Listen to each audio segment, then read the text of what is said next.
Hola, pues buenas tardes a todos.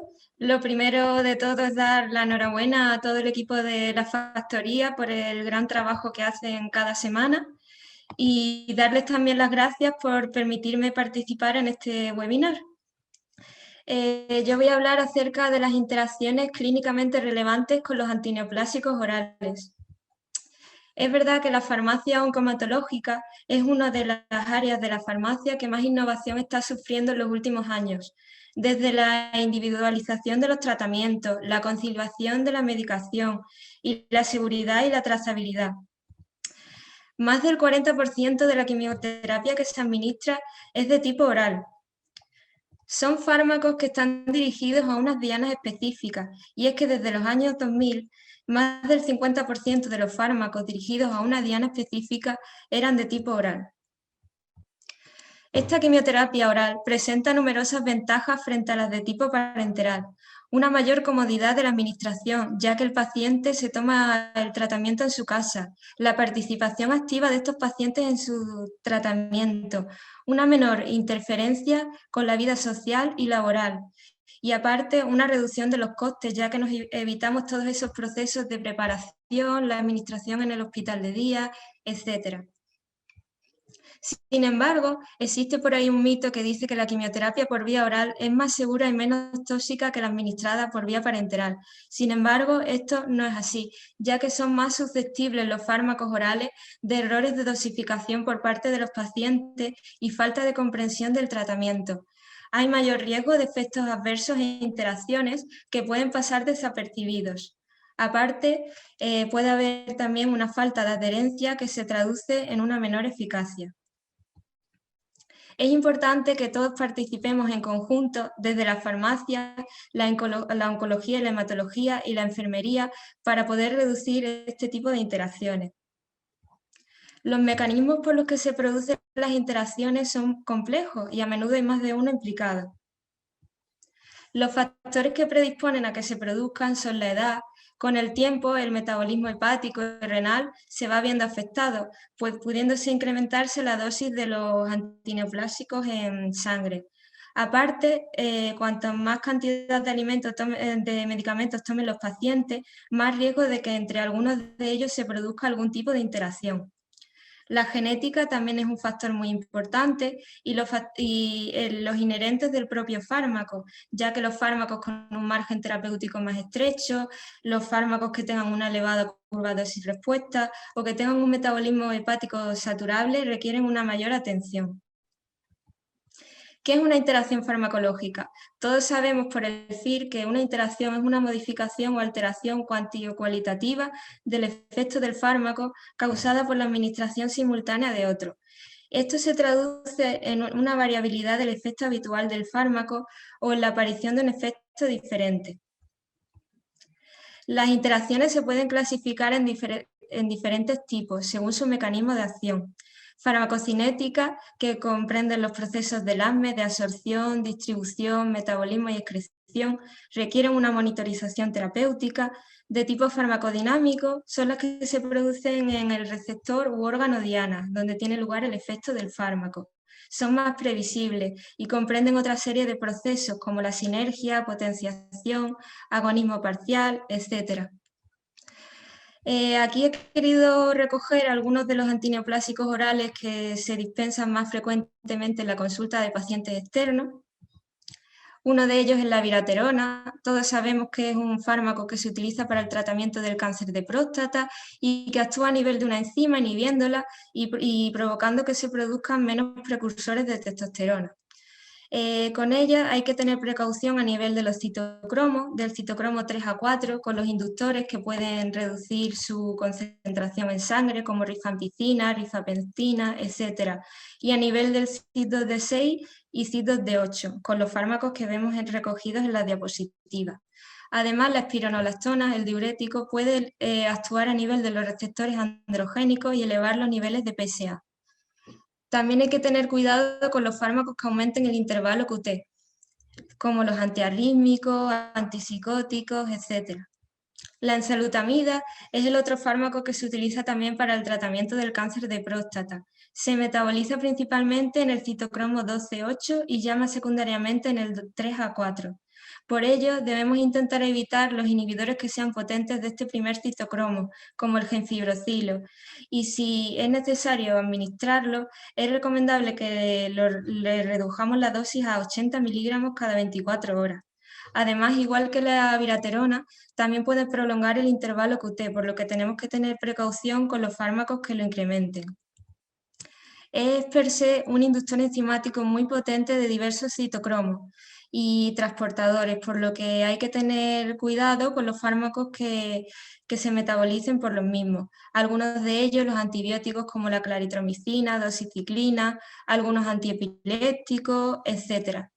Por tanto, la enzalutamida presenta numerosas interacciones, muchas más incluso que la viraterona, y puede que el efecto de la inducción se manifieste incluso hasta un mes después del inicio del tratamiento. El cabozantinib es un fármaco que también se está usando mucho actualmente. Se utiliza para el cáncer renal y para el carcinoma hepatocelular después del tratamiento con sorafenib. También, igual que los anteriores, se metaboliza por el CYP3A4, por lo tanto hay que tener cuidado con los inductores de antes y con los inhibidores que pueden aumentar su concentración. Aparte, con los quelantes de las sales biliares puede verse reducida su absorción. Es un fármaco que desplaza mucho la unión a proteínas plasmáticas, por lo que con los derivados cumarínicos como la warfarina es importante que monitoricemos el INR. Aparte, también interactúa a nivel de los transportadores MRP2 y la glicoproteína P, por lo tanto hay que tener también precaución con los fármacos que actúan a nivel de los mismos. La capecitabina es el fármaco más utilizado por excelencia, ya que abarca una gran cantidad de tumores como el cáncer de mama, cáncer colorectal, etc. A nivel de las interacciones, una de las más importantes es la que se produce con la bribudina, ya que este fármaco inhibe una enzima que favorece la acumulación del 5-fluoruracilo, y esto puede llevar incluso a la muerte. Por tanto, se recomienda a los pacientes que tomen bribudina que esperen hasta un mes para poder tomar luego capecitabina, y los que toman capecitabina que esperen al menos 24 horas hasta tomarse la bribudina. Además, también está contraindicada con el allopurinol, ya que el allopurinol puede disminuir que se produzcan los metabolitos activos de la capecitabina y por tanto el efecto. Con la warfarina también, porque se produce una alta unión a proteínas plasmáticas y puede desplazarlas. Y a nivel de los citocromos también aumenta la concentración de la fenitoína. Es también importante destacar que con el ácido folínico, el interferón alfa y la radioterapia tiene un efecto sobre la farmacodinámica, ya que la dosis máxima tolerada de capecitabina se reduce a 2.000 miligramos por metro cuadrado al día, en vez de los 3.000 miligramos que son lo habitual. El imatinib es un inhibidor de tirosinquinasa que se utiliza también para una gran cantidad de la leucemia mieloide crónica, leucemia linfoblástica aguda, etc. Presenta una gran cantidad de interacciones a nivel del citocromo 3A4, también con inductores e inhibidores, y él mismo es un inhibidor también del citocromo 3A4, por lo tanto, cuidado con los sustratos que se metabolicen por este citocromo, que tengan un estrecho margen terapéutico, como ciclosporina, tacrólimo, fentanilo, y con los que se metabolicen también por este citocromo, ya que pueden verse aumentadas sus concentraciones en sangre. Además, también este fármaco disminuye la concentración de levotirosina. Es un fármaco también muy hepatotóxico, por lo tanto, precaución con los fármacos que también lo son, como la L-asparaginasa. Y hay también un riesgo aumentado de hemorragia con la warfarina. Por ello, es mejor que la sustituyamos por heparinas de bajo peso molecular o estándar. El osimertinib es también otro inhibidor de tirosinquinasa que se utiliza para el tratamiento del cáncer de pulmón microcítico que presenta el receptor EGFR. Este fármaco interacciona sobre todo con la rosuvastatina, ya que esta es un sustrato sensible de un transportador que se ve afectado por este fármaco y puede verse incrementadas sus concentraciones en sangre. Y a nivel también del CYP3A4, como en todos los casos anteriores, con los inductores de este citocromo. El ribociclib es un inhibidor de ciclina que se utiliza para el tratamiento del cáncer de mama. Es muy importante destacar su elevada potenciación del intervalo QT. Incluso a las pacientes se les recomienda realizarse un electro previo antes del inicio con este fármaco. También interacción a nivel del citocromo 3A4 con inhibidores e inductores, y él mismo, al igual que el imatinib que hemos mencionado anteriormente a dosis de 600, es un inhibidor de este citocromo. El palbociclib es el otro fármaco también inhibidor de ciclinas que se utiliza para el tratamiento del cáncer de mama. Sin embargo, este fármaco es un inhibidor más débil del CYS3A4. No presenta la prolongación del intervalo QT como en el caso del ribociclib, por lo tanto se dice que presenta una menor cantidad de interacciones que el anterior. La vinorelbina, por último, es un fármaco también que se utiliza para el tratamiento del cáncer de pulmón. Es un análogo alcaloide de la vinca y hay que tener precaución con el lapatinib, ya que puede verse incrementada la neutropenia. También, como los anteriores, presenta metabolización a nivel del CYS3A4 y con mitomicina C hay riesgo de broncoespasmo y disnea. Algunas recomendaciones que hemos querido destacar. Debemos intentar evitar los antiepilépticos que sean inductores, sustituirlos por algunos como por ejemplo la gabapentina, la motrigina, pregabalina, etcétera, ya que estos antiepilépticos presentan gran cantidad de interacciones a nivel del citocromo 3A4. Además, también la mayoría de las estatinas se metabolizan por este citocromo, por lo tanto debemos pasar a otras que se eliminan directamente por vía renal, como la pitavastatina, pravastatina, etc. Como mencionamos antes, hay que tener precaución con los fármacos que aumenten el intervalo QT. Aquí se ve recogida una tabla con los que tienen un riesgo definido de aumentarlo. Y tener cuidado con los que mencionamos antes que lo prolongaban, como la viraterona, enzalutamida y el ribociclib. Además, también debemos esperar 3 meses desde que acaba la quimioterapia para poder administrar vacunas vivas, como la de la triple vírica, antivaricela, fiebre amarilla, etc. ¿Y qué pasa con los alimentos? Los alimentos también pueden alterar la biodisponibilidad de estos fármacos.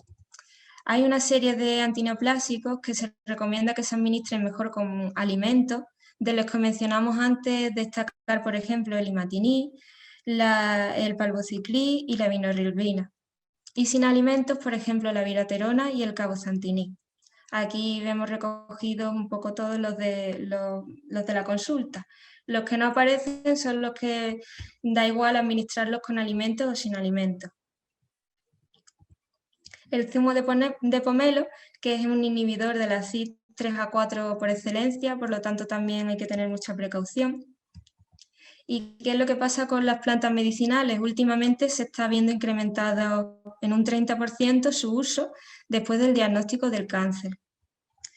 De aquí destacar, por ejemplo, el hipérico, que interacciona con todo tipo de citostáticos, ya que es un inhibidor potente del CYP3A4.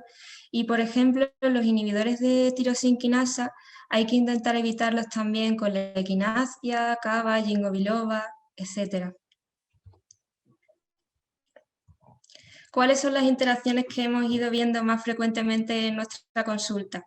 Sobre todo la de capecitabina con alopurinol, que como hemos dicho antes, el alopurinol puede reducir el efecto de la capecitabina.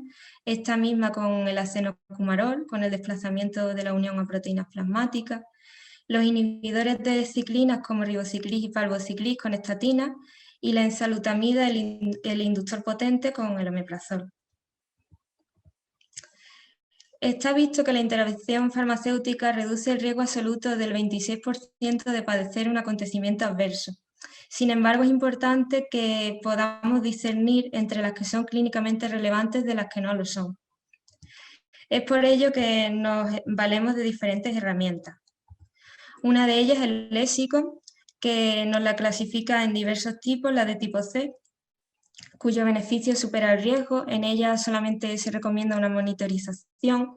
Las de tipo D ya son más importantes, quizás debemos considerar la modificación del tratamiento, debemos valorar a cada paciente y ver la relación beneficio-riesgo que nos ofrece. Y las de tipo X que están totalmente contraindicadas. Aquí vemos un ejemplo de la capecitabina y el allopurinol que presenta una interacción de tipo X. Y otra serie de páginas también muy interesantes como el Micromede, la página de la agencia a nivel de las fichas técnicas de los medicamentos, VosPlus, Drug Interaction. Y no podemos olvidarnos también de la página de GDEFO, que es nuestro grupo de farmacia oncológica, que también presenta, podemos buscar ahí las interacciones con los antineoplásicos orales. El nuevo modelo CMO que ha salido recientemente y los folletos informativos que le podemos entregar a los pacientes con información acerca de las interacciones que pueden producirse. También hay una página muy interesante de plantas medicinales que nos dice toda la información de las mismas.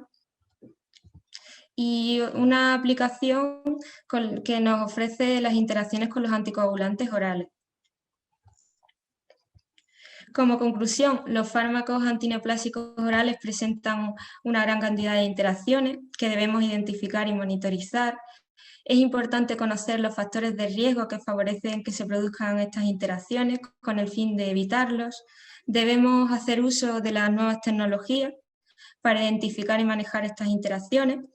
Y es importante que participen los profesionales sanitarios de todos los ámbitos.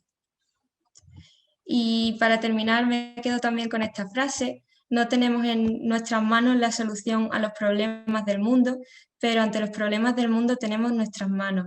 Y es que cada uno de nosotros podemos aportar nuestro pequeño granito de arena para hacer que la vida de las personas sea aún mejor. Y nada más, muchas gracias.